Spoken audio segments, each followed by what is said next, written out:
katika industrial park yetu. Hiyo industrial park yetu, Your Excellency, was your idea that we need to start doing value addition ndio tuweze kuuza mapato yetu kwa bei mzuri zaidi na wakulima wasaidike. Kwa hivyo katika hiyo KAIP tunaangalia value addition ya kahawa, value addition ya majani, value addition ya macadamia, value addition ya avocado, value addition ya asali, value addition ya ndengu na value addition ya muguka. Hiyo ndio tutafanya value addition. And thank you Excellency, kwa sababu wiki iliyopita tuliandikiwa barua kutoka kwa ofisi yako, tukaambiwa tuandike hizo value chain zote tunataka kufanya value addition, ndio wewe mwenyewe utununulie machine za kuanza kazi. Hiyo ni mzuri ama si mzuri? Asanti. Your Excellency, umeweka pesa mingi sana katika market Embu County. Umetuanzia na market ya ghorofa 4 ambayo, for your information Your Excellency, yule architect amechora building ya Anglican ile tunakuja kusupport leo, ndiye amechora hiyo soko ya Embu na hakutuitisha hata ndururu. Na hiyo soko ni ya 900 million. We are now at 56% completion. Tumeanza kufika ghorofa ya 3, tunaingilia ya 4, and I'm very sure hiyo speed ambayo inaenda, by latest early next year tutakuwa tunafungua hiyo soko. Tuko na soko iko Runyenjes ya 250 million. Tuko na soko iko Ishara ya 50 million. Tuko na soko ambayo inamalizika huko Makutano ya 50 million. Tuko na soko Karurumo ya 50 million. Tuko na soko ya Mbuvore ambayo ningetaka kukuambia imekwama kidogo. Tafadhali tuangalilie nini imefanya hiyo soko ikwame, lakini ilikuwa imeanzia, lakini kuna tatizo fulani, enda utufungulie hiyo shida, soko iendelee. Na Your Excellency, utatuelezea ni soko zingine ngapi utatuongezea zile tulikuambia wakati tulikuja Nairobi. Hiyo sasa wewe ndio utatuambia leo, kwa sababu umejileta kwetu. Utatuambia vile unatupangia hii mwaka. Kanateguo. Your Excellency, umetujengea stadium ambayo imesaidia vijana wetu sana pale Embu Town. Ukienda kama leo Sunday afternoon inakuwa inajaa. It has really enhanced our sports in Embu County. Na pia ikafanya mimi mwenyewe ni make a decision that in every sub-county tutakuwa kama Embu County government tukijenga stadium katika every sub-county. Runyenjes, Manyata, Mbeere North, Mbeere South na Mwea, so that our young people can be able to enjoy similar or close facilities to what we have in Embu. Your Excellency, tuko na project ya irrigation ambayo ni kubwa sana kule Kanywambora, inaendelea vizuri and I want to thank you. Tuko na ingine iko kule New Kedemo na ingine inaitwa Mudhatare, na pia hiyo ilikuwa imekwama. I want to thank you because umepata a new contractor ambaye ataendelea na hiyo kazi. Tuko na project za maji ambazo tunajua zinakuja through African Development Bank pande ya Runyenjes na pande ya Manyata, na ni project za pesa mingi. Nataka kukushukuru sana Your Excellency. Na tuko na project kubwa umeanza kule Mbeere ya maji, naitwa Mbeere Bulk Water Project, the biggest project ya maji katika Mbeere tangu Kenya iundwe. And I'm sure the Bishop Mashamba is happy with what is going on, because he has mentioned water to me 1,000,000 times. So Your Excellency, tuko na barabara zimeanzishwa hapa na pale za kura na zingine ambazo tumekuelezea utusaidie. Hiyo sio mimi nitaongea, wewe ndio utatuambia ni nini unatupangia kwenda mbele pande ya barabara. Your Excellency, umeleta reforms katika coffee sector, tea sector, and for the first time tulipata mapato mazuri ambayo hatujawahi ona ya kahawa. There's actually a factory that paid 147 shillings a kilo hapa Embu County. Tuko na majani chai ambao tulifikisha hata 60 shillings a kilo. Na tumekuambia Your Excellency would like you to support us ndio tuweze kuendelea na hiyo program. Tuna ile waiver ulituambia utatupatia katika coffee sector, utatuambia mahali umefikisha hiyo maneno, kwa sababu hao Wakristo pia ni wakulima. Pia umetusaidia pande ya maziwa, na hata kama tulikuwa tumeambiwa bei itakuwa 50 na kakua hapo kwa muda, imeanza kuteremuka na imekuwa ni shida kwetu kama wakulima. Kanategua ndo eto. Pia bei ya chakula ya ng'ombe imekuwa juu zaidi na imekuwa shida kwetu. Bei ya semen, mbegu za ng'ombe ambazo zitasaidia tupate ng'ombe za kike za maziwa, pia tungetaka uangalie pande hiyo. Your Excellency, ningekuwa na mengi sana ya kukwambia, but that is what you have done so far in Embu County. Na najua ukitoka hapa utatuambia ni nini tena utafanya. Umetusaidia na fertilizer, shida ambayo tumekuwa nayo, na najua uko na mpango, utatuelezea ni shida ya fertilizer kufika katika cooperatives zetu za kahawa. Tungetaka ile program tulikuwa nayo mbeleni, cooperatives wanalipa wote pamoja, fertilizer inawekwa kwa lori, tunawapelekea katika factory zao. Hiyo ndio tungetaka tuendelee nayo, Your Excellency, ndio watu wangu wasaidike. So Your Excellency, nimesikia Bishop preach hapa vizuri sana, akasema whatever you do, do it for the Lord. Umesikia hiyo mambo yote nimesema ile unafanya Embu County. Lakini huwezi kosa mtu atasema hakuna kitu umefanya. Mimi nataka kukuambia hivi, Your Excellency, whatever you do, do it for the Lord. Mungu atakupigania. Yule amefunga macho, Mungu atamfungua. Yule amefanya roho yake iwe ngumu, hataki kusikia kuona, Mungu ataongea na yeye. Keep holding on to the Lord, because hii kazi yetu ni ngumu. Hata mimi saa zingine naambiangu hakuna kitu nimefanya. Hata unajua huku naitwa Karida juu ya kuvaa hizi torinda. Kuna wakati nilikuwa naambiwa ati kamera ruka. Sasa nikawaambia haiwezi kosa kuraruka, kwa sababu niko kila mahali nikifanya kazi, na hao wamama wakaniambia nisijali, ikiraruka wako na shindano na uzi ya kufunga, hiyo imeraruka, ndio tuendelee mbele. So Your Excellency, I want to tell you this. There's a lot of pressure politically. Na mimi nimeambia watu wangu na nitarudia siku ya leo. Every government ambayo inachaguliwa kukaa miaka 5, alafu tunarudi kwa uwanja tena, tunaomba kura tena.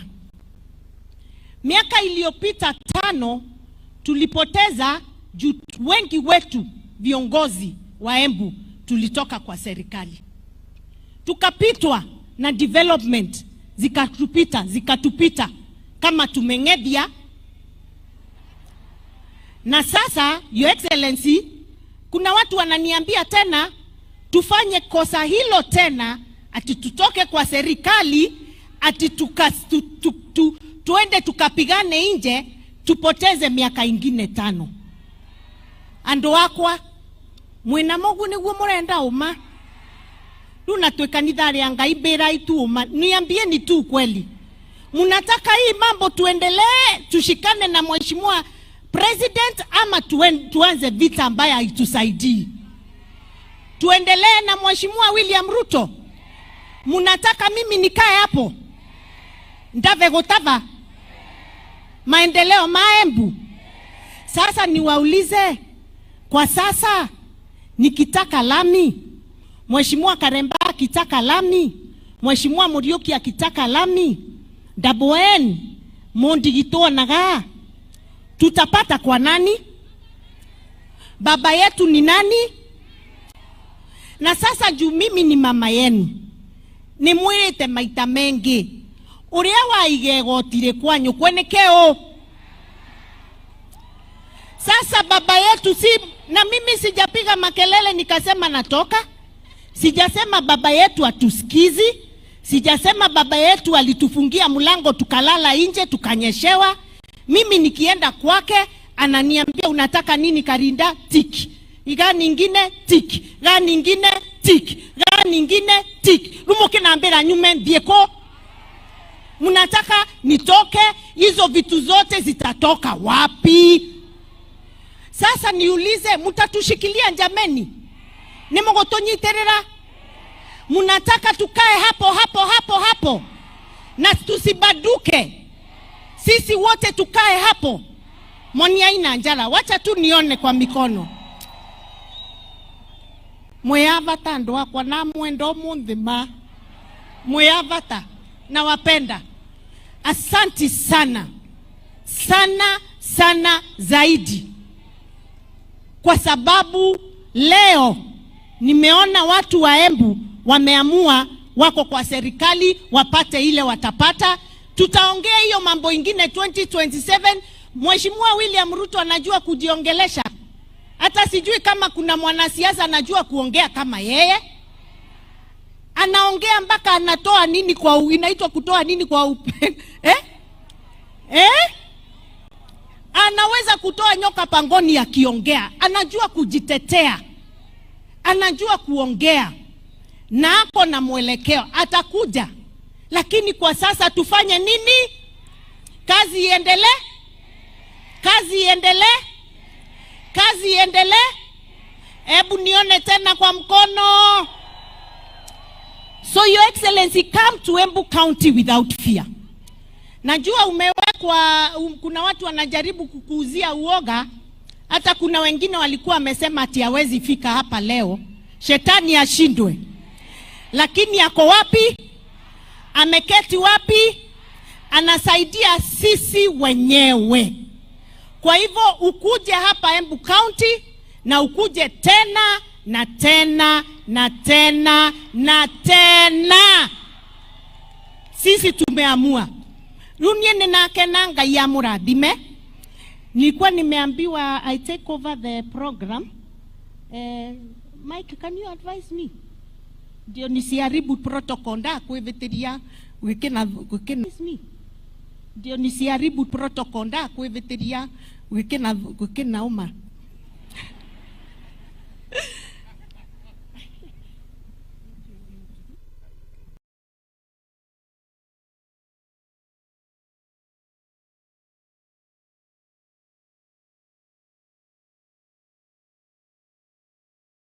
Asante sana. Sasa allow me to invite Mheshimiwa Muriuki kutoka Mbeere South to greet our people and just say one word. I plead we take 2 minutes each kwa sababu ya muda. Karibu Engineer Muriuki. Muvorera ikarove. Na nimeona ulikuwa unajua mahali unakuja. Naona uko na fulana hapo ndani kwa sababu kumbaridi ni mingi. Mpaka Mheshimiwa Rais ameniuliza kwani hapa tuko ni juu kiasi gani? Nikamwambia Mlima Kenya iko hapa. Kamwambia ungevaa sweta. Please.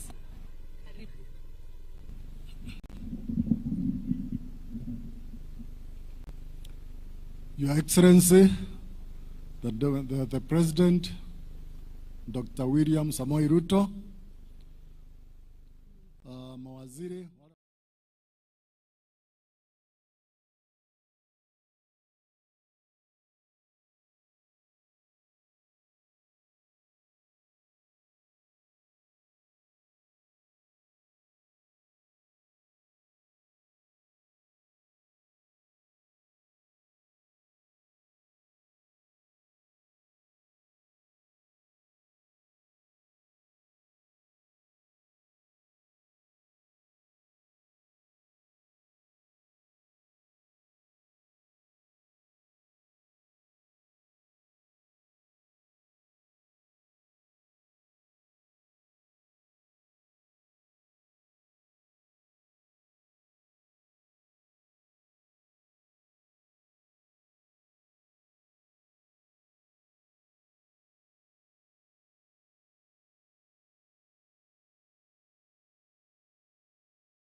Mbeere South mara mbili.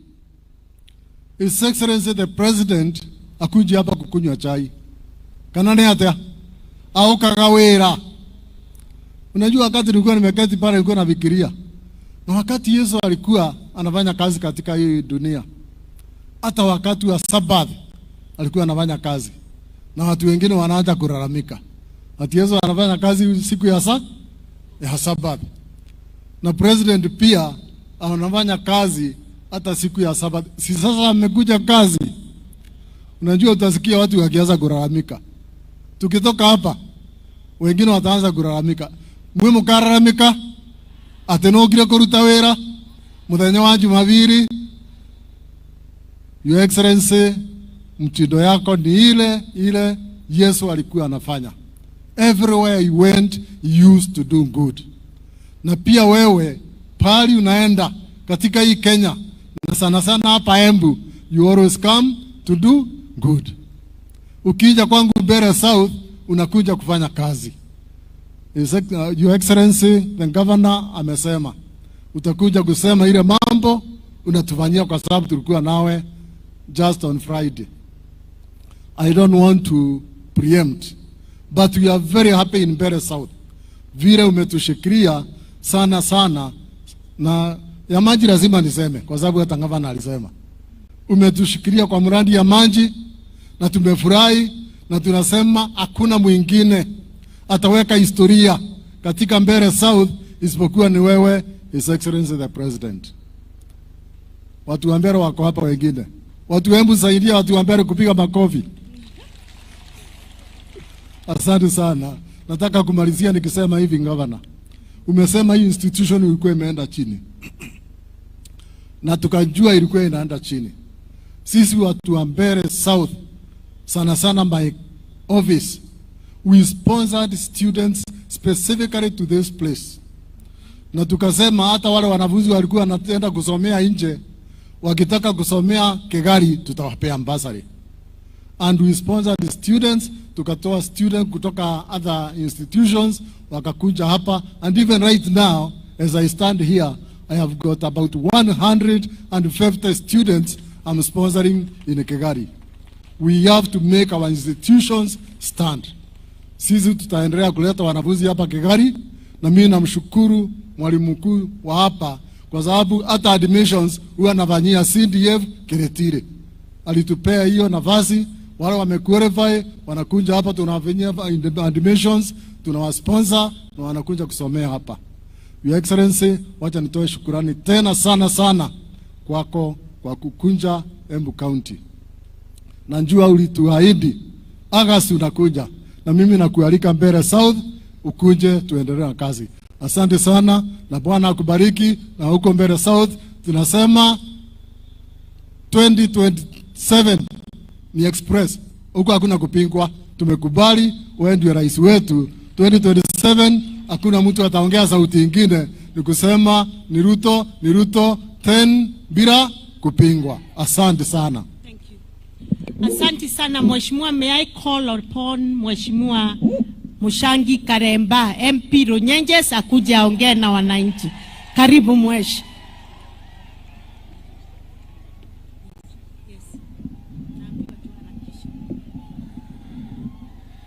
Asante sana Mheshimiwa Rais. The entire fraternity of the clergy, Wakristo wote, Bwana Yesu asifiwe. God is good and all the time. Asante sana. Asante askofu wetu, rafiki yetu Daktari David Mureithi kwa mwaliko wako. Uliniomba nikuje hapa na ukaniambia tuko na mgeni rais wetu, and nikaona ni vyema nije hapa kwa sababu hili kanisa la Anglican mmekuwa marafiki zetu sana, na nyinyi ni watu wazuri. Mmekaribisha hata Wakorino kwa makanisa yenu, na zaidi ya hiyo mkanichagua nikawa mbunge wenu. Tungiedirwo wa mundu akathurwo ni andu wao, nie ndingio nie bunge tondu tutie ngitamwe, lakini kwa uwezo wa Mungu tunafanya kazi pamoja. Mheshimiwa Rais, tunakukaribisha hapa sana. And we don't take it for granted that there are very many other places that you would have gone, but you chose to come and join the people of Embu. And it is not the first time or the second time. You have formed a habit of, and wish to encourage you and to ask you anytime you want to visit us, kuja, kwa sababu sisi ndio tulikuchagua na wewe ni kiongozi wetu. Now I don't want to preempt mambo ambayo Mheshimiwa Gavana amesema, na ulitupatia nafasi ya kusemezana na wewe juzi na tukafurahia sana. Na ningependa nikushukuru kwa sababu wakati tulikwambia hii mambo ya SHA ina matatizo, ulisikiza na ukaanza kurekebisha mambo ya SHA. Na sasa ningependa kukwambia ile matatizo ilikuwa inaendelea kutatuliwa, lakini bado iko kitu kidogo Mheshimiwa Rais, tungekuomba irekebishwe. Na hii ni vile wananchi wanaambiwa walipe SHA kwa pamoja. Hiyo kidogo inatatiza wale ambao hawana uwezo. Kwa hivyo tungeomba SHA, sitakudanganya, imeanza kusaidia watu sana na wao ndio wanatuambia inawasaidia. Hiyo jukumu ya kulipa kila kitu pamoja inatutatiza na tungependa hapo tusaidiwe ili mambo iwe sawa. Mwisho, Your Excellency, I have very firm instructions from my people, especially wa hapa Kivoti. And for your information, Mr. President, Kivoti ni hapa chini tu, dakika 5 umefika. Hiyo sehemu imekuwa imeachwa nyuma kimaendeleo sana. Na ningeomba hii barabara yetu ambayo tumekuomba ya Kivwe Kivoti, Mheshimiwa Rais, ningeomba utupatie ile siku utakuja kutusalimia pale, ukitusaidia kutengeneza hiyo barabara. Kwa sababu serikali mingi zimechaguliwa, tumechagua serikali mingi zinapita, lakini zinatuacha hivyo tu. Na ndio nakubaliana na Mheshimiwa Governor kwamba hatuwezi potea mahali ambapo tunafaa tusaidike. Tunawapigia makofi, serikali ya Kenyatta ilikuja tukapiga makofi, ikaenda. Serikali ya Moi ikakuja tukapiga makofi, ikaenda. Ya Kibaki, ya Uhuru, mimi niko na imani hii serikali yako Mheshimiwa Rais ndio itatujengea hiyo barabara. Kwa hivyo karibu Kevote, tufanye hiyo kazi pamoja. Alafu pia unihakikishia kwamba hii barabara ingine ya Kadhageri ambayo ulilaunch ile siku ingine kwamba itafika kule Kigumo na Kanyuambora. Na ni kama pia hapa kuna Wakristo wa kutoka pande hiyo. Kwa hivyo Mheshimiwa Rais, asante. Mungu akubariki na tunakupenda sana. Asante. Thank you Mheshimiwa N, our women rep, kuja usalimie wananchi.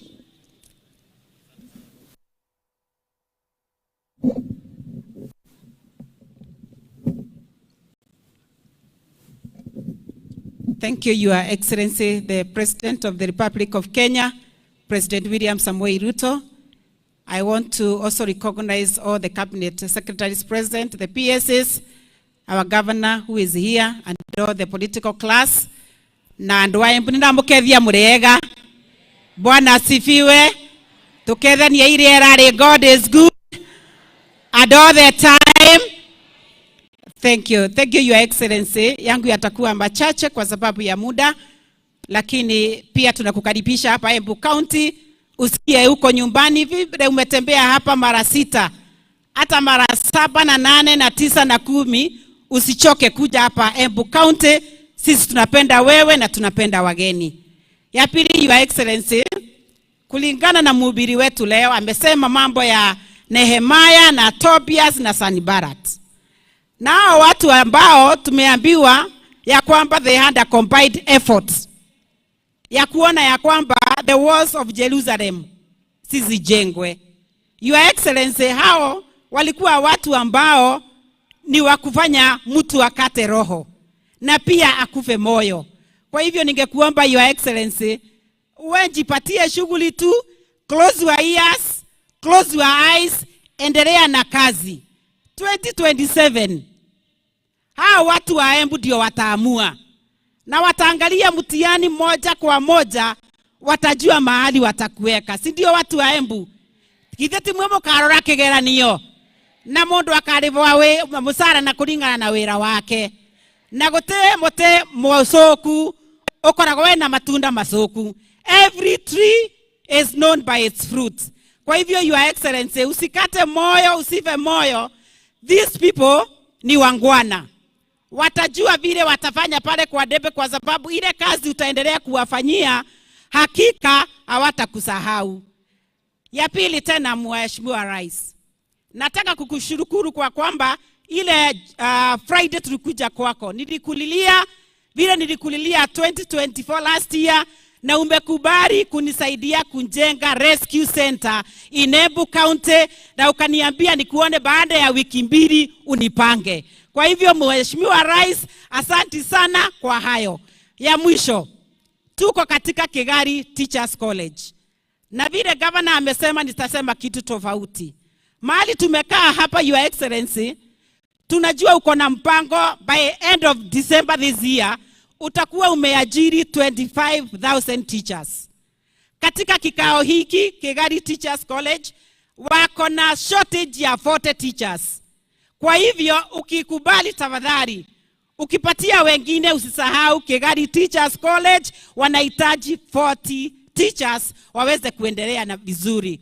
Ya mwisho, hapa Kigari Teachers College unajua Mheshimiwa Rais umetupatia notice, na notice imeisha ya asbestos. Haya mabati inaitwa asbestos, na hapa Kigari pia wako na hiyo shida, na wanahitaji only 5 million wamalize mambo ya asbestos ile iko katika kikao hiki mahali tuko.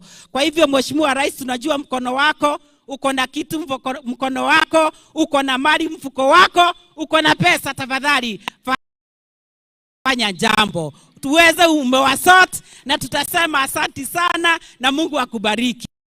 Ya mwisho, Mheshimiwa Rais, tuliambiwa ukisema ya mwisho usipoongeza watasema mambo ingine.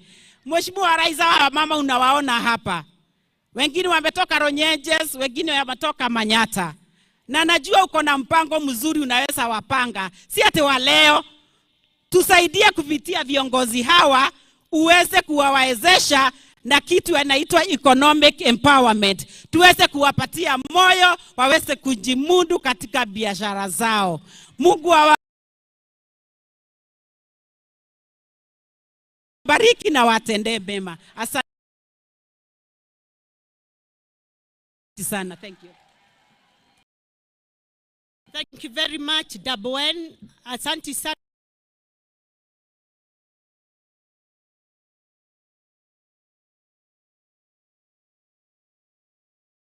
Tuanzishe Women's Circle ya Embu County.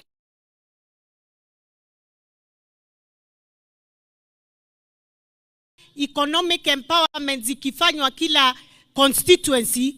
Tafadhali tuma naibu wako Profesa Kindiki akuje hapa pia afanye vile tumeona akifanya kwingine, afanye huku kwetu Embu, aende Mbeere South, Mbeere North, Ronyenjes na Manyata.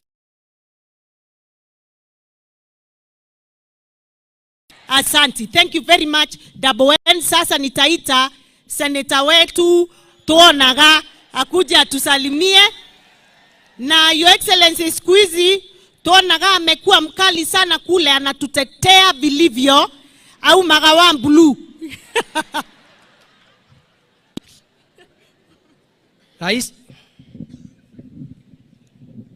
Rais wa Kenya William Ruto, bishops, kanisa, our assistant governor of Embu County, Cecily Mutito Mbarire, na pia watu wa Embu County, Mbeere North, Mbeere South, Manyata and Runyenje. Bwana Yesu asifiwe. Muriega. Kaba mundi kiteka gatia. Asanti.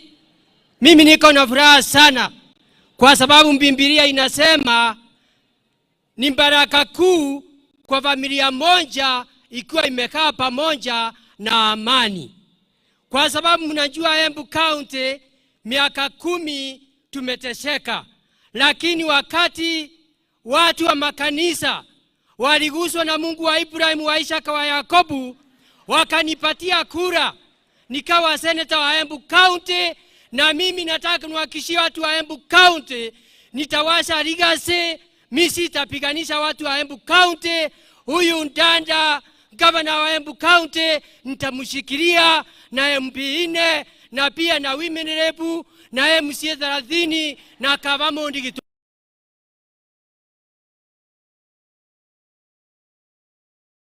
Kasi ya senator hakuna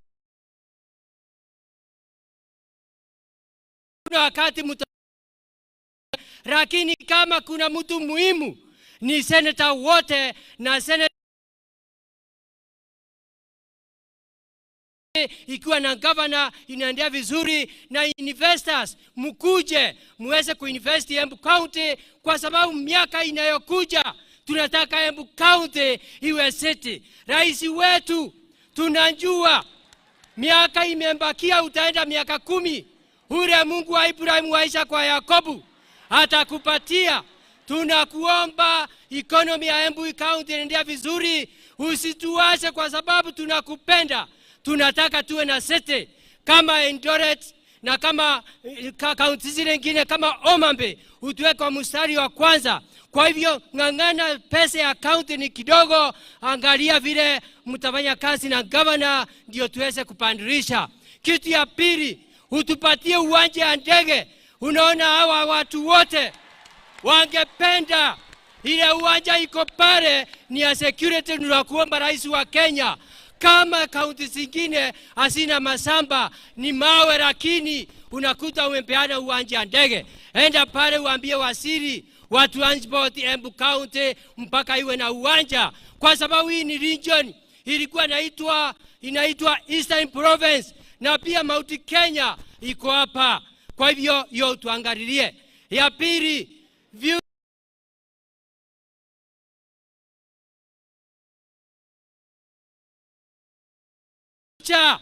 ya tatu, in future tunataka ile in future before utoke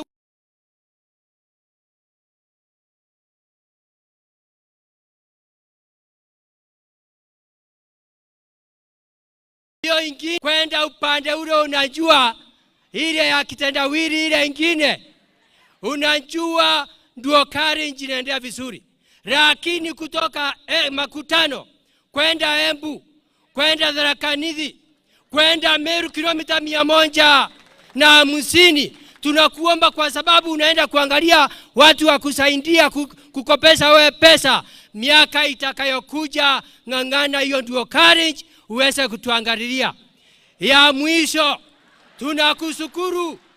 tunakushukuru ndio uweze kufanya hiyo kazi. Umetupatia waziri Roko aweze kufanya kazi.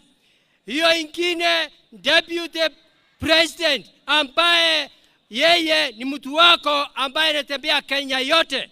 Yeye ni kijana yetu, ni mzee wetu ambaye ni Profesa Abraham Kindiki Kithure. Ulifanya vizuri kumpatia hiyo kazi. Na watu wa Embu, nataka nimhakikishie huyo kijana yetu ametembea kaunti zote, lakini tumushikilie.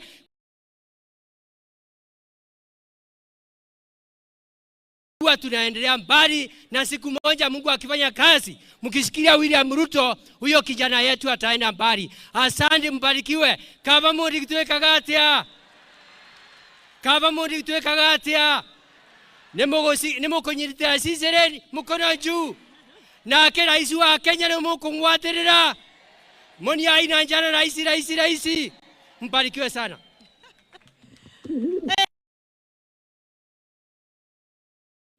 Adia tadurie komi.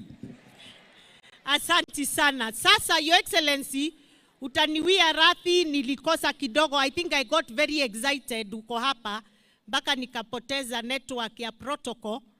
Kuna watu wa maana sana lazima wakusalimie, kwa sababu bila hao mimi siko, na bila hao hata wewe hauko.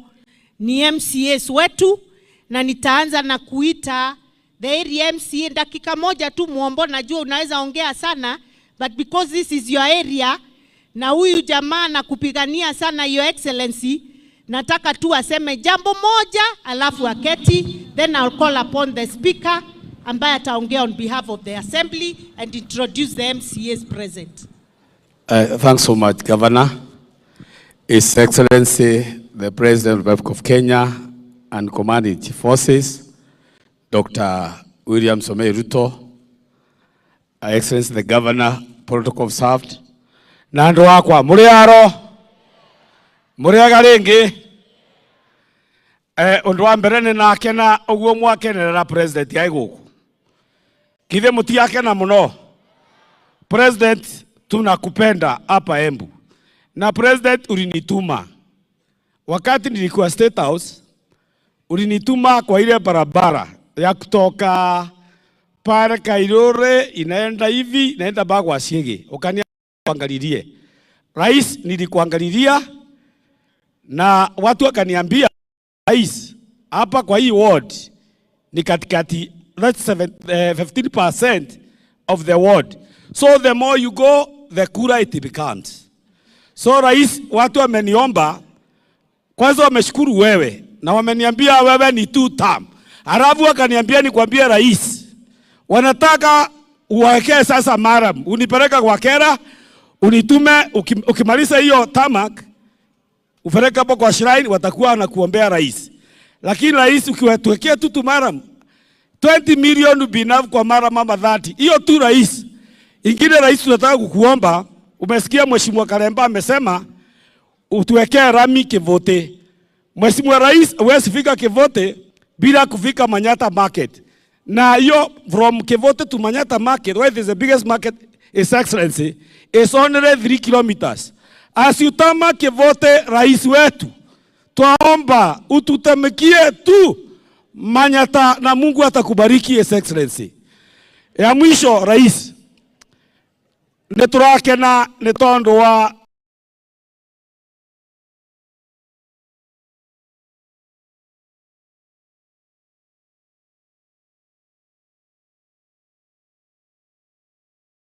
coffee factories.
Endelea kuwa juu.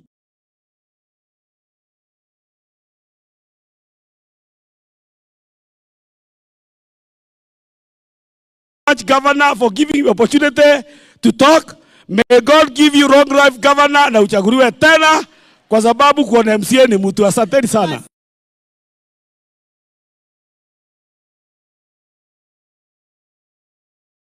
Mheshimiwa Mombo, sasa ningetaka kuita Speaker of the County Assembly of Embu ambaye ataongea kwa dakika chache.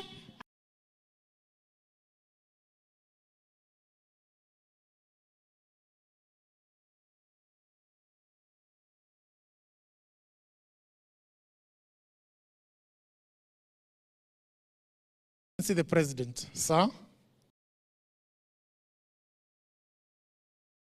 All protocol observed.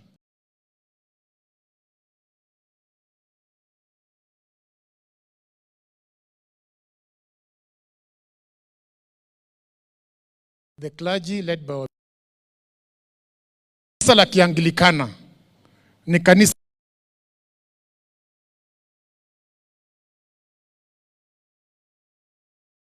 tunaelewa mambo ya uongozi, iwe ni uongozi wa serikali, iwe ni uongozi wa kanisa, inahitaji kanisa, inahitaji Mungu na inahitaji mwananchi.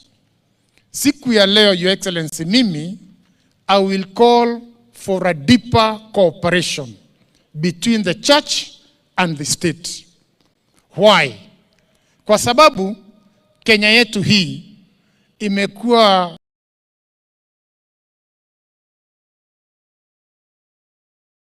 ya Mwenyezi Mungu. Tumefika mahali tumefika kwa sababu Mungu amekuwa na sisi Kenya. Na hata saa hii Mungu atakuwa na sisi na mwishowe Kenya will be the winner. I'm calling for a deeper cooperation between the church and the state because mambo yale tumehubiriwa leo na Bishop Mambo is about Nehemiah. Na ukiangalia Nehemiah, his was both physical and spiritual.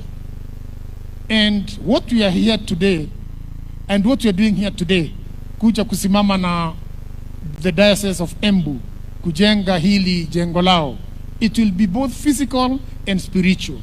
Kenya also requires the physical and the spiritual. And I'm sure with the deeper cooperation between the church and the state, Kenya will succeed. Number two and the last, Your Excellency, sisi kama viongozi wa Embu tumeshikana na tumeungana. Tumeunganisha na huyu gavana wetu, MPs na MCS, hata huyu waziri wetu. Tumeungana na tunashirikiana. Juzi umetuita, ulituona tulikuwa hapo. Sasa yule hataki kuwa na sisi, hatuna shida na yeye. Your Excellency, sisi kama County Assembly ya Embu tumekushikilia. Sisi kama County Assembly ya Embu tumeshikilia rais na tutaendelea kukushikilia. Huyu governor hapa amesema wakati mwingine aliambiwa Karinda imeraruka. Sisi ndio tulikuwa watu wa kwanza kununua uzi na kununua sindano Karinda ishonwe. Na tutaendelea kununua uzi na kununua kamba hii Karinda ishonwe. Your Excellency, sir, shikilia huyu gavana wetu. Tunajua kuna kazi mingi kule Nairobi na kuna kazi mingi hapa. Mshikilie kule Nairobi, sisi tutamshikilia hapa. Ili ile kazi ambayo amechaguliwa kufanya, aendelee kufanya. Ya mwisho na kushukuru kwa sababu ya huyu ndugu yetu, Waziri Roko. Huyu Waziri Roko amefanya tukaelewa bendera na njia nyingine. Huyu Roko amepewa kazi miezi 2 ya bendera. Karibu nchi mzima hakuna mahali ya jakanyanga hata inatufanya tushangae. Hii bendera nyingine ulikuwa umepatiana, ulikuwa hujaona Roko ama ilikuwa namna gani rais? Patia watu kama Roko kazi, wachape kazi, na sisi tutawashikilia, na sisi huku ground tutakushikilia. Kwa hivyo wacha niaulize wale MCAs ambao tumefika. Your Excellency, niko na apologies ya MCAs wengi, najua tulikuwa tunaenda mahali, wengine wamepanda ndege tayari. Lakini wale wamefika, tafadhali simameni niweze kuintroduce, tukiongozwa na leader of majority wetu, huyo namjua, Mheshimiwa Peter Mureithi Nyaga Kubole. Huyu Mheshimiwa Terry Mbuchi ulimsaidia maternity, ni MCA wetu elected. Tuko na Mheshimiwa Susan Mwende nominated. Tuko na Mheshimiwa Johnson Mushangi, huyo ndio MCA wa governor. Tuko na Mheshimiwa Agnes Wanjiro. Tuko na Mheshimiwa Karori Julius. Tuko na Mheshimiwa Job Etumo. Tuko na Mheshimiwa Mary Kavinda. Tuko na Mheshimiwa Barnabas Jama, na tuko na Mheshimiwa Maureen Kagendo Nyaga. Asanteni sana na Mungu awabariki. Thank you very much, Your Excellency. We are coming towards the tail end, na nitaita our cabinet secretary wa tourism, Mama Rebecca Meano, ambaye pia atawaambia ni kazi gani tunafanya pande hii ya Mlima Kenya, juu tunataka watalii wawe wana climb Mount Kenya kutoka pande ya Irangi. So please, my sister, come and say hello to the people of Embu, and thank you very much for coming. Asante sana my sister Governor wa Embu, Mheshimiwa Rais wa Jamhuri ya Kenya, my lords bishops.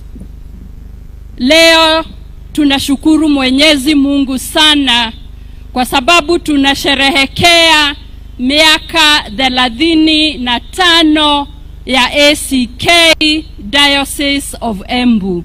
Nataka niwapongeze kwa hii diocese kwa sababu mumefanya kazi vizuri with a lot of success and godliness, and may God continue to shine his face upon you. Leo tumesikiza vile tumehubiriwa na Right Reverend Anthony Mambo. Imetukumbusha sisi wote ya kwamba lazima tufanye kazi kwa bidii, na hasa wale tunafanya kazi na Mheshimiwa Rais kwa uongozi wake yule ametupeleka vizuri.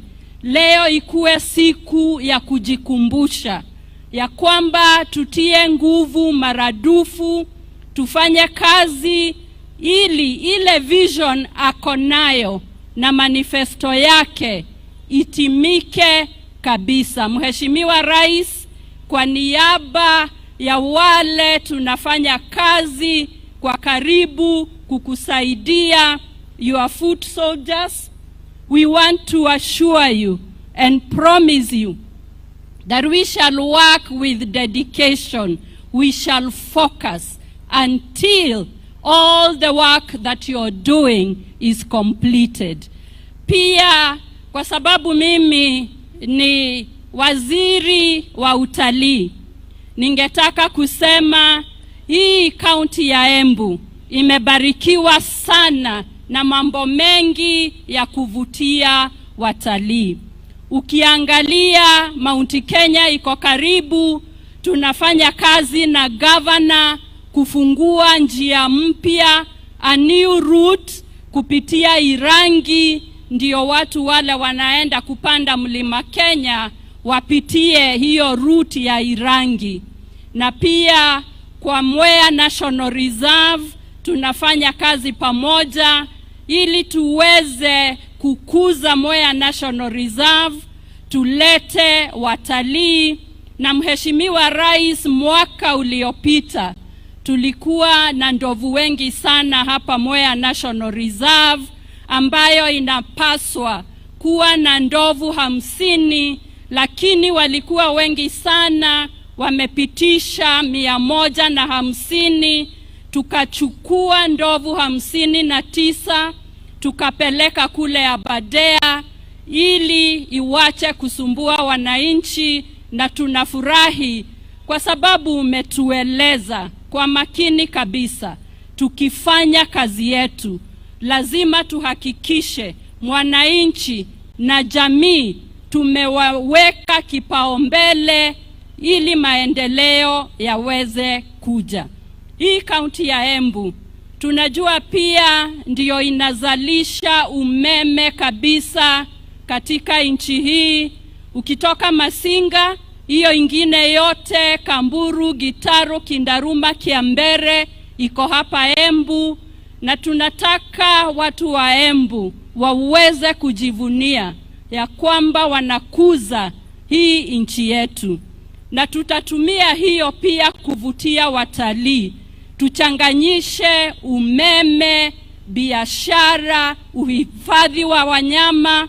Ningechukua wakati huu kualika watalii wetu waje hapa Embu, wajionee, na kwa vile tunasema Magical Kenya, Embu ndio magical zaidi. Asanteni sana, Mungu awabariki. Asante. Mvore rai karove mutie gwari atamutari. Thank you very much.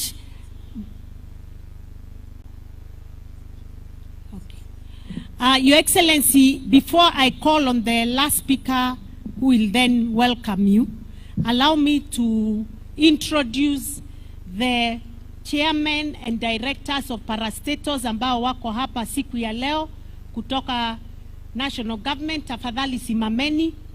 Your Excellency, tuko na chairman wa Kenya Dairy Board ambaye anaitwa Genesio, tuko na chairman wa NSSF Kariuki, tuko na chairman wa TSC Muturi, tuko na director wa AFA mambo ya agriculture Mudhadhai, tuko na chairman wa NEMA Mogo, tuko na chairman wa KUPS ile inachukua watoto kwa university bwana Ketuai pole, tuko na KK Kithenji Kirago ambaye anafanya mambo ya devolution, tuko na Commissioner John Mushiri, tuko na chairman wa Consolidated Bank anaitwa Mheshimiwa Njagagwa. Kule nyuma tuko na director wa Water Trust Fund Musakwa ambaye ametoka kule Mwea. For the first time in the history of Embu, we have over 10 appointees in our parastatals, and big parastatals for that matter, na wameshikilia parastatal kama NSSF ambaye haijawahi pata Mwembu hapo, iko hapo. Tuko na Dairy Board ambaye haijapata mtu wa Embu, tuko na Genesio. Your Excellency, thank you very much, lakini tunaomba utuongezee tu, hatujafika mwisho, watu ni wengi, tusaidie tuweze kupeleka watu wetu mbele na tunakushukuru. Pia Your Excellency, we have officers from the county government. If you are an officer of county government, CEC, chief officer, simameni, msalimie mheshimiwa hivi, asanti sana, they are all here, Your Excellency, to help in building God's church. Your Excellency, it's now my honor and pleasure to welcome our brother, Mheshimiwa Roko, ambaye ndiye CS wa Public Service, na ambaye tunashukuru kwa sababu we have started feeling the warmth of that seat. Amekuja Embu, ameenda kila mahali, and we appreciate the good work he's doing. Vorerai Waziri Roko Karove.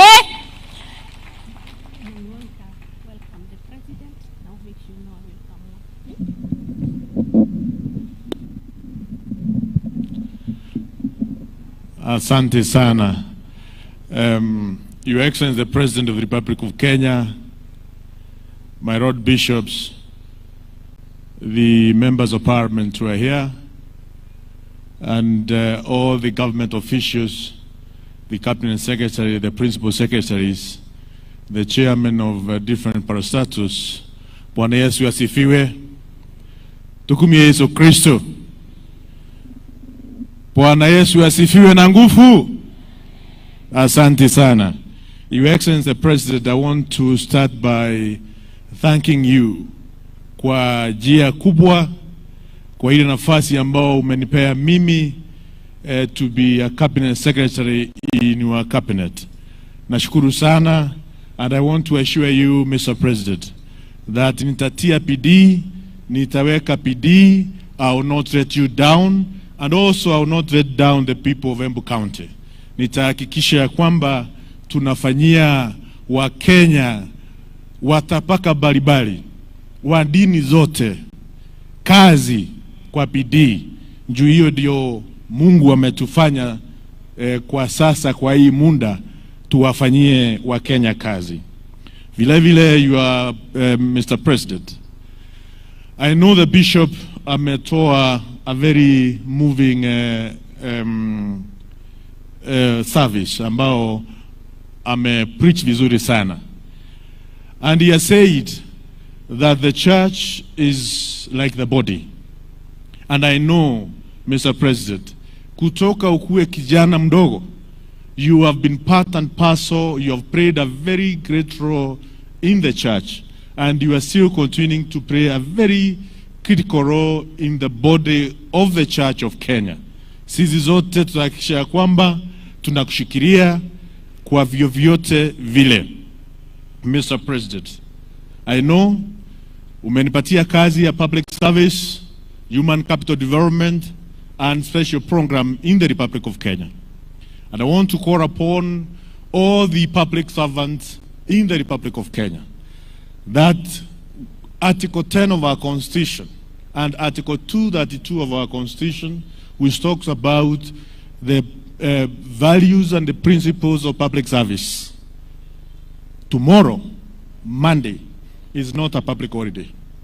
We are expected across the Republic of Kenya to be in our offices, in all the regional offices, in all the sub-county offices in the Republic of Kenya.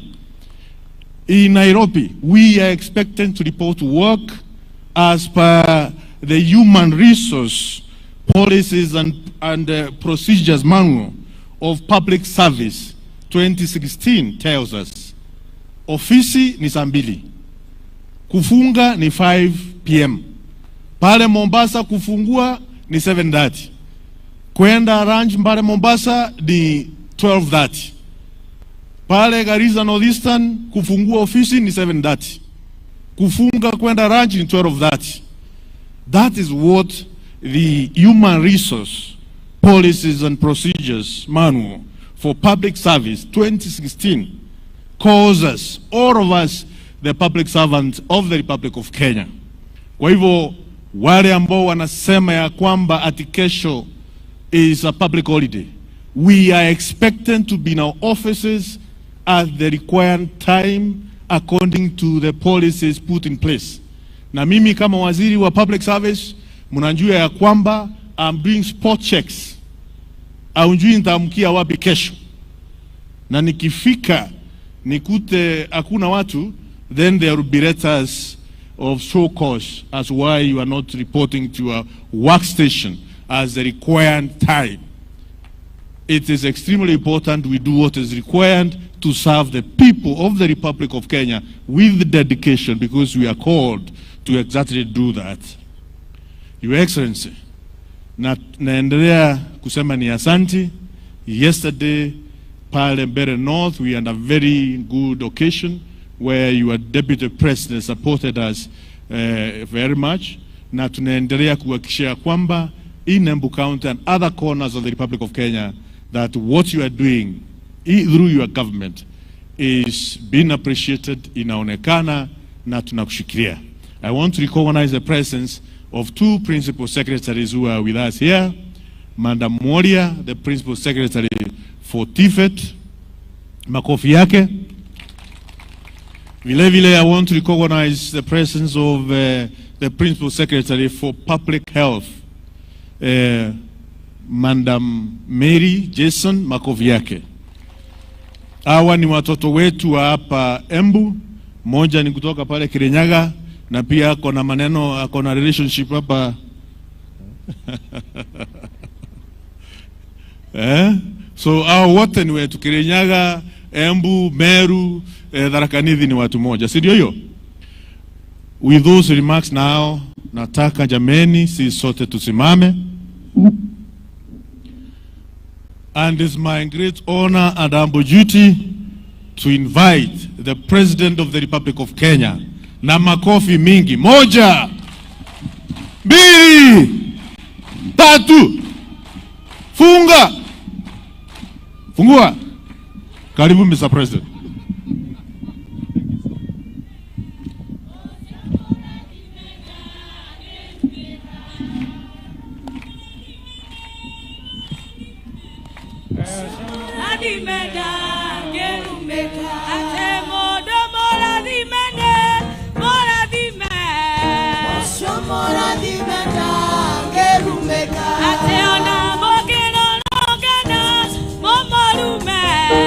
Oshomora dimenda gerumeka,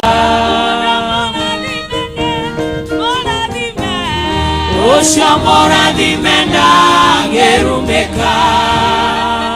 Asanteni sana. Tafadhali tunaweza keti.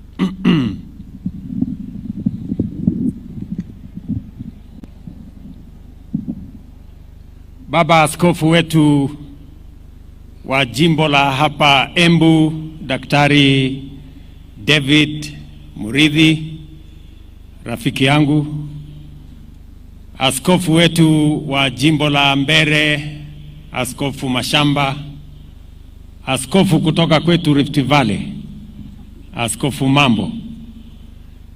Ndugu viongozi wote na wananchi wa Embu, hamjambo. Muriaro. Bwana Yesu asifiwe.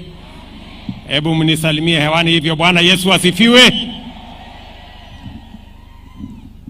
Kwanza mimi nataka nichukue nafasi hii nimshukuru Mungu kwa nafasi niliyopata na mwaliko wa baba wetu askofu ili tuweze kuungana leo hapa katika sherehe hii ya kuadhimisha miaka 35 ya jimbo la Embu, dayosisi ya kanisa letu la ACK. Niwapongeze kwa kazi ambayo mmetekeleza kama diocese hii ya Embu, kushirikiana na washiriki wenu, kushirikiana na viongozi wengine na kushirikiana na serikali ya Kenya katika kiwango cha kitaifa na kiwango cha county katika kushughulika na mambo ya maendeleo ya Embu na Kenya. Mimi nasema pongezi. Congratulations. Mumefanya bidii na bidii hiyo inaonekana. Mahali kanisa la Embu ilikuweko miaka 35 iliyopita sio mahali ilipo sasa. Tumeona hatua baada ya nyingine, baraka ya Mungu baada ya ingine, na mimi nimekuja hapa pia kuungana na nyinyi kumshukuru Mungu kwa kazi hiyo ambayo amefanya katika diocese hii, na vile vile yale ambayo anazidi na kuwawezesha muweze kufanya katika kuendesha mambo ya Mungu na kushughulika na mambo ya maendeleo ya taifa letu. Nataka niseme hapa kweli ni baridi jameni. Yeah.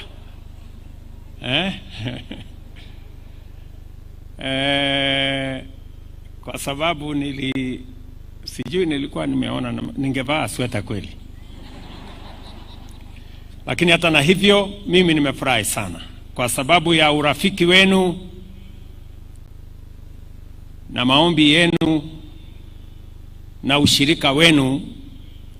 Tumefurahi hata ile baridi tulikuwa naye kidogo imesonga songa, sasa tunasikia iko joto. Ningependa kusema tu mambo mawili ama matatu kwa sababu leo tumekuja hapa ibada na kuna kazi kubwa Askofu David Murithi ametuitia ya kujenga mjengo wa kanisa ambayo itatumika katika kuhakikisha kwamba kazi yenu ni sustainable. Mnaweza kupata fedha ya kuendesha diocese yetu ya hapa Embu. Nataka niwashukuru sana kwa usaidizi wenu, kwa kura zenu na kwa maombi na ushirika wenu ili tuweze kuendesha mambo ya taifa letu la Kenya. Nataka niwashukuru viongozi wenu, ni washirika ambao wananisaidia, wabunge, katika kupanga mambo ya maendeleo ya taifa letu la Kenya. Mnajua tuko hapa katika shule hii ya Kigari, na elimu ni kitu ya muhimu sana katika taifa. Ndio tunakuja hata kanisani kila Jumapili tupate kuelimishwa neno la Mungu. Elimu ni ya muhimu, na ndio sababu kama serikali ya Kenya tunaweka pesa nyingi katika masomo ya watoto wa Kenya. Na ndio niliamua ya kwamba kwa sababu elimu inaleta usawa, hatutaki mtoto yeyote ya Kenya abaki nyuma ama akose elimu. Ndio sababu vile nimesema hapo mbeleni, tumeajiri walimu 76,000 wapya na tutaajiri wengine 20,000 kati ya sasa na Januari, ili kila mtoto wa Kenya apate nafasi ya kusoma. Na mimi nashukuru shule hii, college hii inatusaidia kutayarisha wale watakaofundisha watoto wetu shuleni. I want to tell this college, you have my support 100%. Imesemekana hapa mko na matatizo kidogo ya asbestos. Nitapanga vile hiyo asbestos tutatoa. Kabla sijatoka hapa nitaonana na mwalimu mkuu ndio tuone vile hiyo kazi itaendelea. Kwa sababu bila ya college hii hatutapata wale tutaajiri wasomeshe watoto wa Kenya. Na pia tumebadilisha mambo ya funding ya university na colleges ili tuwezeshe watoto kutoka jamii maskini wapate 90% scholarship ya serikali. Mtoto kutoka jamii zote waweze kupata elimu, wale wa kutoka jamii ya chini wasikose elimu kwa sababu wazazi wao hawana uwezo. Tumesema hawa ambao wanatoka jamii ya chini tutawapatia scholarship ya 90% wakienda university ama wakienda college. That is why we want to carry every Kenyan along. Na tutashirikiana pamoja namna hiyo. Nataka pia wakati tunasherehekea leo kazi ya Mungu hapa Embu miaka 35 ya diocese hii, pia tumshukuru Mungu kwa sababu ametupatia baraka ya mvua. 2024, 2023, 2025. Na ndio sababu leo katika taifa letu la Kenya, ukienda mashambani everywhere in Kenya, tuko na mazao mazuri. Tumeongeza mazao ya mahindi, mazao ya mchele, mazao ya miwa, mazao ya kahawa, mazao ya chai, kwa sababu Mungu ametupatia mvua. Wakulima wetu ni watu wa bidii, na tumeongeza mambo ya mbegu na mbolea tuliopunguza bei ndio tuweze kuzalisha chakula, tuweze kuondoa njaa Kenya, na pia tuweze kupata mapato ya kuweza kuuza, tupunguze hali ya umaskini katika taifa letu na tuongeze utajiri. Mimi nafurahi kwa wakulima wa Embu kwa ile reforms tumefanya kwa coffee sector. Waliofanya vizuri zaidi kuliko sehemu zingine za Kenya ni wakulima wa hapa Embu. Mnajua bei ya kahawa ilikuwa shilingi 70 hapo miaka 3 iliyopita. Mwaka uliopita na mwaka huu bei ya kahawa imefika sasa 110, 120, 130. Ile imelipa juu zaidi Kenya mzima ni ya kutoka hapa kwenu Embu, karibu 140 something. Mimi nasema pongezi. Na mimi nataka niwahakikishie, nitazidi kuhakikisha ya kwamba usimamizi wa mambo ya kilimo ya Kenya ni ule ambao utamwezesha mkulima aweze kupata pesa zaidi. Na ndio sababu mnajua pale 2023 nilikuwa nasumbuliwa sana kule Nairobi. Watu wamevaa sufuria kwa kichwa kwa sababu ya unga.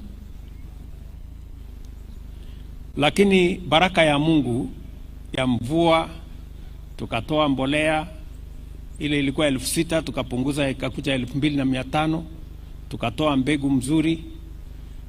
Mahindi ambayo tulikuwa tunazalisha 44 million bags mwaka uliopita tulifikisha 65 million bags, na mwaka huu tunatarajia 75 million bags. Ndio mnaona ile bei ya unga ilikuwa 240, sasa imekuja 160 kiteremuka chini. na tutafanya bidii kuhakikisha ya kwamba kila mzazi na kila mwananchi anaweza kulisha familia yake. That is our commitment. Mambo ya kahawa ni hivyo, mambo ya chai ni hivyo, mambo ya miwa ni hivyo, na tunataka kuhakikisha kwamba taifa letu linaenda mbele. Mimi nawashukuru sana. Hiyo kazi haingefanyika bila bidii ya wakulima, bila ushirika wa viongozi na sisi zote kuungana kama kitu kimoja. Nataka vile vile niwashukuru sana kwa sababu ya kushirikiana pamoja na sisi wote katika kubadilisha mambo ya matibabu. Watu wengi wamekuwa wakiuza mali yao. Wanauza ng'ombe, wanauza mbuzi, wanauza plot, wanauza shamba kwa sababu ya kulipa gharama ya hospitali. Na ndio tukasema hatutaki ugonjwa iwe ni chanzo cha mwananchi kuwa maskini. Tunataka tuhakikisha kwamba tunaweka mkakati na mpango ambayo itahakikisha kila mwananchi wa Kenya anapata nafasi ya kutibiwa pale akiwa mgonjwa. Mimi nataka niwaeleze hivi. Sasa tumebadilisha, tumeweka mfumo mpya. Na mimi wananchi wa Embu na wa Kenya nataka munisikize kwa makini.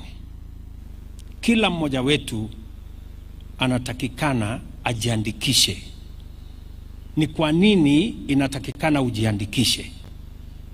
Tuko na sababu 3 ya wewe kujiandikisha. Number 1, tunataka kujua idadi ya watu katika dispensary yenu ama hospitali yenu, ili tuweze kupanga madawa ya kutosha, tupange madaktari wa kutosha, na tupange tuwe na vifaa ya kuwatibu ya kutosha. Mara nyingi wananchi wanaenda hospitalini, shida kubwa ya hospitali hakuna dawa. Ni kweli ama si kweli? Si pale hospitali shida kubwa uwanga hakuna dawa? Ni kwa sababu hatujaweka data, hatujaweka mpango ya kutosha tujue wananchi wa pale ni wangapi. So nawaomba kila mwananchi wa Kenya kujiandikisha kwa SHA. Kila mwananchi ukijiandikisha, na mimi nataka msikize kwa makini, kujiandikisha kwa SHA hailipishwi. Na ukijiandikisha unajiandikisha bure. Alafu ukijiandikisha unaenda kwa hospitali level 1, level 2, level 3, level 4. Unaenda pale unatibiwa na mtu asikuulize pesa yoyote. Nataka mnisikize kwa makini. Mtu asikuulize pesa yoyote, kwa sababu sasa tumetoa pesa ya serikali na tumeambia kila hospitali mwananchi akikuja atibiwe, sisi kama serikali tutatoa pesa ya kulipa gharama ya ule mwananchi amekuja pale kutibiwa. Alafu ya pili, pale kwa SHIF tumesema ya kwamba pale kwa SHIF mtu atalipa kulingana na uwezo wake. Wale wako na uwezo mkubwa watalipa zaidi, wale wako na uwezo wa chini watalipa pesa kidogo. Wale ambao hawana uwezo kabisa tutawalipia kama serikali ya Kenya, na tunataka tujue ni kina nani. Tunaelewana? Hapo ndio nataka tuelewane kabisa. Unajua tuko na mahospitali wako na ujeuri. Mwananchi anaenda pale, wanamtibu, alafu wanamwambia lipa pesa 200, 100, 300, 500. Mwananchi, kabla hujalipa pesa yeyote, tafadhali eleza serikali ya kwamba nimeenda hospitali fulani, wameniuliza pesa. Ndio tupambane na wao. Tayari kuna mahospitali 1000 tumefunga ya private kwa sababu wanafanya ukora. Wakati tunalipia wananchi, wao wanaenda kucharge wananchi na wana file returns ambayo sio ya ukweli. Tunataka tushirikiane hivyo kwa sababu nia yangu na serikali ya Kenya ni kuhakikisha ya kwamba matibabu isiwe haki ya matajiri na wale wanaweza. Matibabu ni haki ya kila Mkenya, yule ako na uwezo na yule ambaye hana uwezo. Na mtu akikuuliza pale, mueleze, nilisikia kwa masikio yangu Rais wa Kenya akisema nitakuja hospitali nitibiwe na niende nyumbani bila ya kuulizwa pesa yoyote. That is what I want you to do. Tumekubaliana watu wa Embu? Mumenisikia vizuri? Mumenielewa? Ya tatu, mimi nataka niwaambie ya kwamba nimefurahi sana kwamba tunashirikiana katika ujenzi wa taifa. Mumesikia gavana wenu amesema, kwa sababu tulisema mazao yetu ya mashambani tusipopata mahali ya kuuza, tusipopata mahali iko storage na cold room, itaharibika.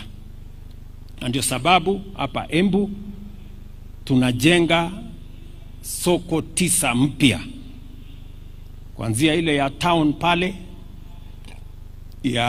ya Runyenjes hapa na zile zingine zote ambazo gavana wenu walisema. Na juzi walinitembelea wakaniambia niongeze soko ingine 4. Waliniambia niongeze soko ya Kianjokoma, wakaniambia niongeze soko ya Gathageri, niongeze ya Kiritiri na niongeze ya Siakago. Na nilikubali, tutaongeza hiyo soko. Ndio soko yote iwe 13. Na hizo soko zote zinaendelea. Mpango yangu ni kuhakikisha kwamba kabla ya Disemba mwaka huu zitakuwa zimekamilika, wananchi wasitumie. Na pale kwenye hiyo soko tutakuwa na cold room, tutakuwa na vifaa zingine kusaidia wakulima wetu kuhakikisha kwamba mambo ya kilimo inaendelea sawa sawa, wakulima wanapata mapato ya sawa sawa, na pia tuko na chakula ya kutosha kulisha taifa letu la Kenya. Pia mimi naelewa ya kwamba kuna watu wengi hawajapata stima hapa Embu manyumbani kwao. Ni kweli ama si kweli?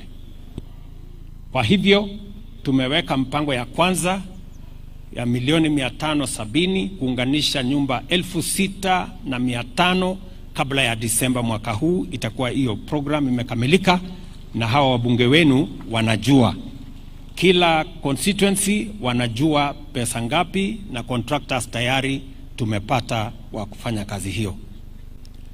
Lakini wakati walinitembelea juzi, walinieleza ile mahali bado kuna shida ya stima, na tumekubali kama serikali ya kwamba tutaongeza milioni ingine 450 ili manyumba zingine 5,000 ziongezwe katika mpango ya kuunganishwa na stima, kwa sababu tunataka wakati Kenya inasonga mbele, Embu vile vile iko katikati ya hiyo mpango.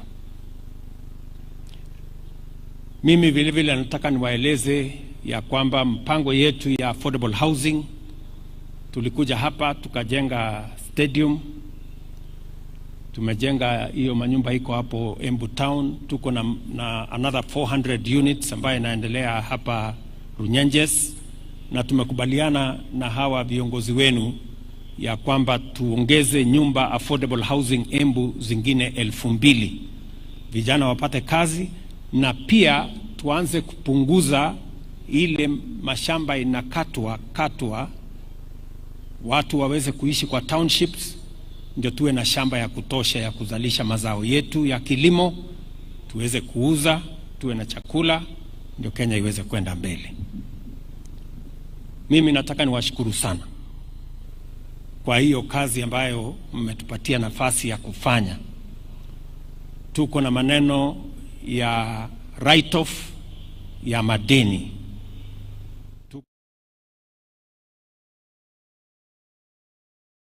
ambayo yamekita mizizi na yanaleta matatizo. Sasa katika budget yetu hii tumeweka pesa ya kuwasamehe wale wakulima walikuwa na hiyo matatizo ya coffee debts, tuweze ku write off, ndio wakulima tuwaondelee mzigo wa kulipana na madeni ambayo inawasumbua.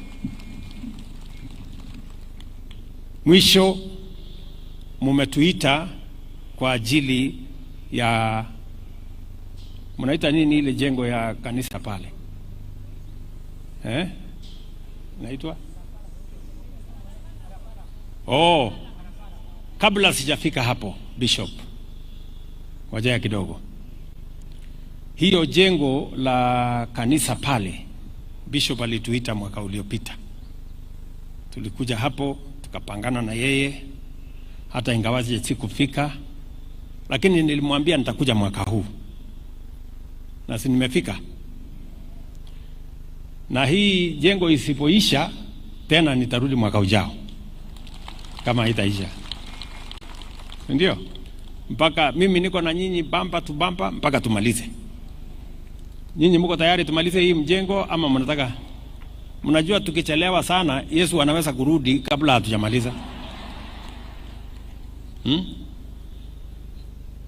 So tutashirikiana. Pia wakati hawa viongozi walinitembelea, walinieleza ya kwamba hapa Embu kuna barabara tulitengeneza ambayo ilikuwa inaitwa Ring Road. Tukamaliza. Lakini sasa tuko na barabara ambazo tulianzisha hapa, kidogo ikakuwa na matatizo, lakini sasa nataka niwatangazie, sasa tumepata, nilikuwa Uchina mwezi wa pili, nimepanga mambo ya uchumi wa taifa letu la Kenya, sasa mambo iko sawa sawa. Sasa hii barabara yenu, kwanza hii ya kutoka Kairuri, si ndio, mpaka Gashigi, hiyo barabara nitakamilisha kabla ya mwaka ujao. Najua askofu aliye staafu Kardinali Njue aliniuliza hiyo barabara, na mueleze kwa sababu sasa ni mzee ya kwamba nimekuwa hapa, nimerudisha contractor wiki iliyopita, na huyo contractor hatoki hapo sasa mpaka akamilishe hiyo barabara. Pia kuna barabara ambayo tulikubaliana na nyinyi ya kutoka Kararetiri, Rukorire, Kadhageri, Kigumo mpaka ifike Kanywambora. Huyu Karemba anajua na tumekubaliana na yeye, na SES nimemweleza na nimeweka pesa hapo milioni 250. Nataka hiyo barabara tuikamilishe, na tutaongeza pesa ingine katika awamu inayofuata, kwa sababu Waswahili wanasema ahadi ni nini na deni dawa yake si ni kulipa.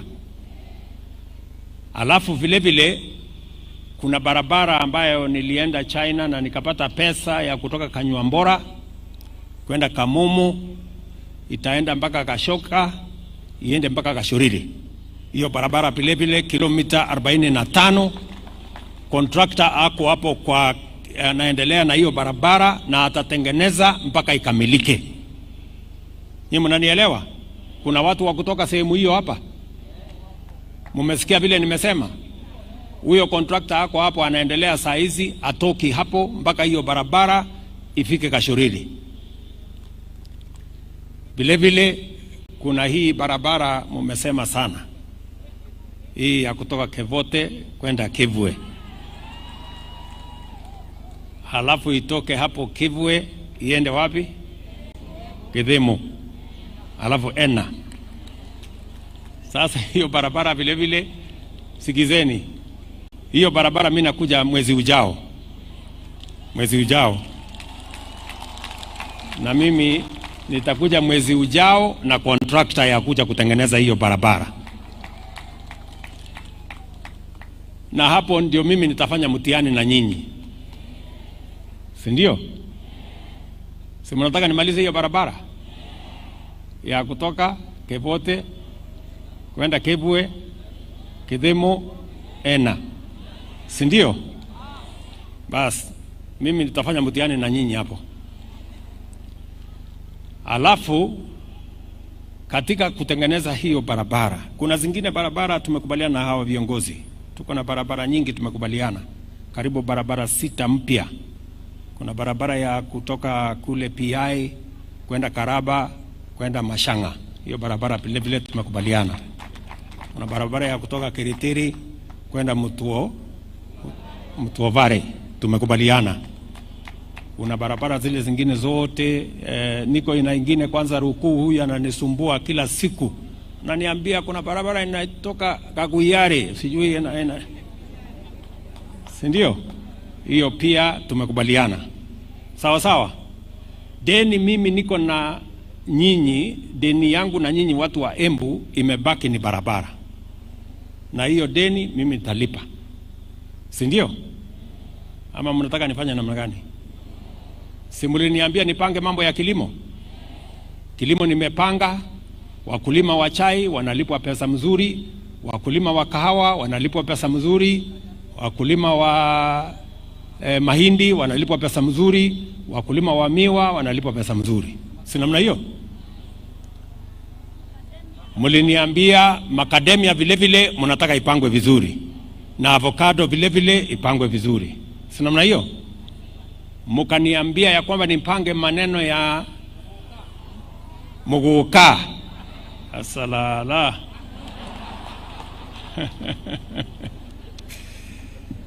Unajua kulikuwa na sheria imeletwa bunge ati hii muguka isihalalishwe. Tumeambia yule alikuwa ameleta sheria bunge awachane na hiyo sheria. Si ndio? Mkaniambia vile vile nipange mambo ya elimu ya watoto, nimepanga. Mkaniambia nipange maneno ya affordable housing na soko na hostels, nimepanga, inaendelea. Sasa hii ya universal health coverage ya matibabu nimepanga vizuri, inaendelea vizuri. Ile imebaki ni maneno ya barabara. Na hiyo barabara mimi nitanyorosha iende sawa sawa.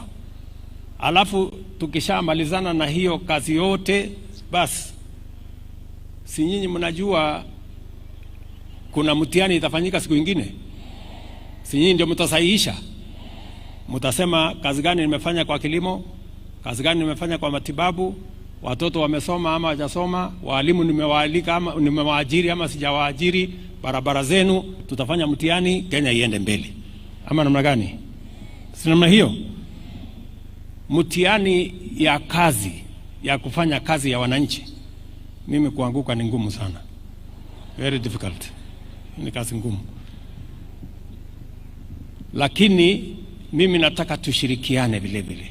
Na waomba ndugu zangu watu wa Embu. Kenya hii ni yetu sisi zote. Na waomba wananchi wa Kenya tushirikiane, tufanye kazi pamoja. Inasemekana umoja ni nguvu, kutengana ni udhaifu. Hatutaki ukabila taifa letu, ama chuki, ama mambo ambayo yanatugawanya. Tunataka tushirikiane, tufanye kazi kwa pamoja. Na hiyo kazi mimi ndio nikishirikiana na hawa viongozi wengine wote na viongozi wetu wa dini, tutashirikiana tukifanya kazi pamoja. Mimi nataka nimalizie kwa sababu Bishop ametualika hapa leo tufanye kazi ya kanisa. Na tunataka kujenga hii kanisa iko hapa. Hii tunataka kujenga mjengo ambayo italeta pesa kwa kanisa. Si ndio mmetualika tufanye hiyo kazi ya kanisa. So mimi nimekuja hapa kama Mkristo. na kama mtu ambaye anamwamini Mungu. Kuna mtu ameniuliza hapa kama nitawaalika mkuje munisaidie kujenga kanisa kule State House. Mimi nataka niwaeleze hivi. Unajua pale State House watu hawajui. Pale State House sio mimi peke yangu nakaa. Niko na familia karibu 300 wafanyikazi wa pale.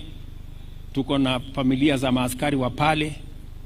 Hata saa hizi nikiongea hapa tuko na kanisa, na mimi sikuanzisha. Kanisa inaendelea kule State House. Tuko mpaka na Sunday school.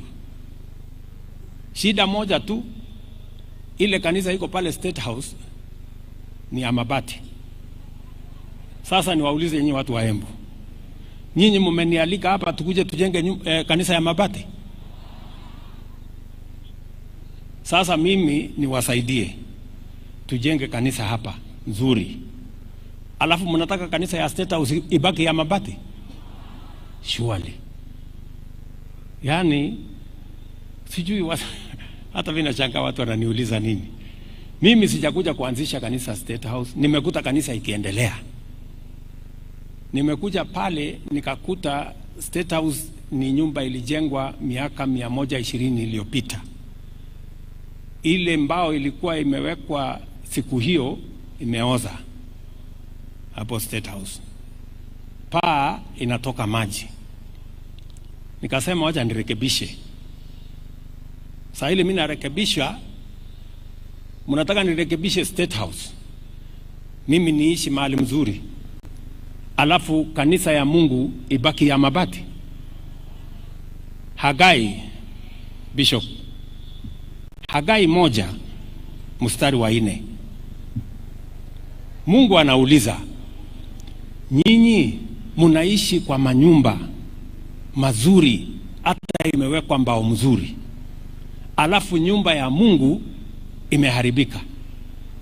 Hiyo swali nikiulizwa nikienda nikipatana na Mungu, mnataka nijibu namna gani? Niseme ati mimi nilikuwa nakaa State House nyumba ya mawe, imejengwa vizuri, imewekwa tiles, na kanisa ya Mungu State House ni ya mabati? Nitapita hiyo mtihani kweli mbele ya Mungu? So tafadhali nawaomba jameni, wacha nijengee Mungu kanisa hapo State House. Na sio, unajua iko fitina mingi. Wacha niwaambie, shetani ashindwe. Shetani ashindwe mfululizo. Yani sasa huyu Bishop Mureithi amenionyesha kanisa ile tunaenda kujenga mjengo ya ghorofa 10 na ngapi Bishop? 11. Ghorofa 11. Bishop ameniambia hii imefanywa makadirio ni 350 million. Mjengo ya kanisa ya ghorofa ngapi? 11.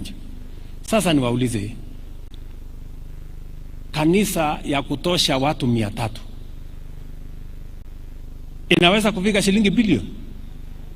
Kama hii kanisa kama hii mjengo ya ghorofa 11 ni 300 million, kanisa ya watu 300 inaweza kufikaje 1 billion sijui na ngapi?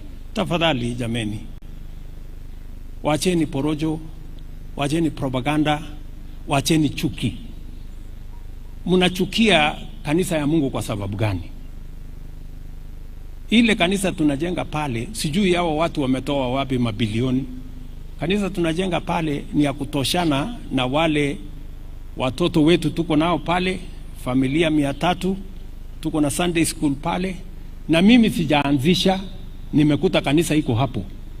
Ile kitu nimefanya tu, nimesema badala ya kuwa kanisa ya mabati, wacha tujenge kanisa kama ile yenu mko naye ya mawe. Iko makosa hapo? Kuna makosa? So tafadhali wale wanatuwekea fitina mingi, kutukejeli, sijui nini, tafadhali nawaomba tuheshimu neno la Mungu. Wale wako pale State House ni Wakenya kama wengine, ni Wakristo kama wengine. tuko mpaka na chaplain. Nilisikia askofu mmoja akiuliza nani atakuwa bishop ya hiyo kanisa. Ile chaplain, tuko na chaplain ambaye anaendelea mpaka saa hii. Nilimkuta pale, si mimi kumwandika, nilimkuta pale akiwa chaplain. Ataendelea tu na hiyo kanisa vile ilivyo. Na nimesema hatutatumia pesa ya serikali kujenga ile kanisa vile nyinyi hamujatumia pesa ya serikali kujenga hii yenu. Si hii yenu ni mchango yenu ndio mnajenga naye. Sisi tukijenga naye ile ya State House tubadilishe kutoka ya mabati iwe ya mawe, iko makosa? Tuendelee ama tuendelee? Mtaniombea na wale wako State House tujenge hiyo kanisa na tufaulu. Tukiwaita mtakuja kutusaidia kujenga.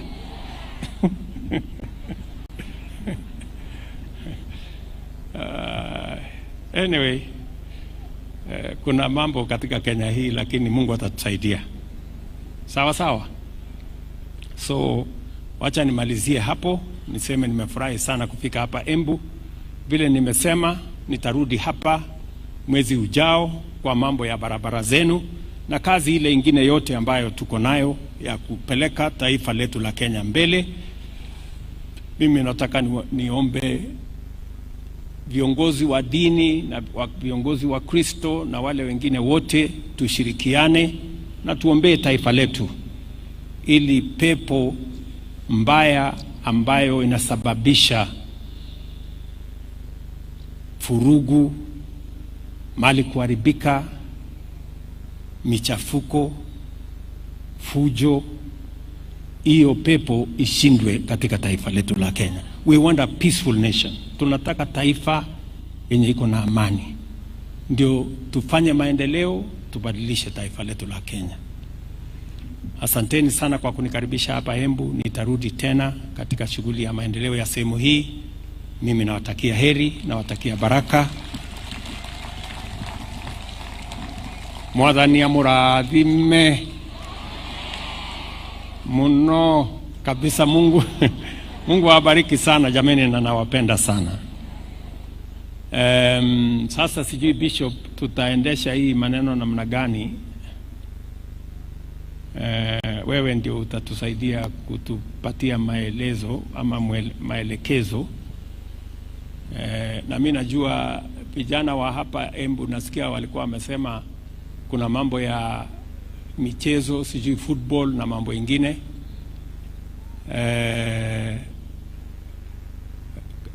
Mheshimiwa Governor, nitakupatia shilingi milioni 1 uende usota out hiyo maneno ya hawa vijana wetu. Vijana wa hapa Kigari muko?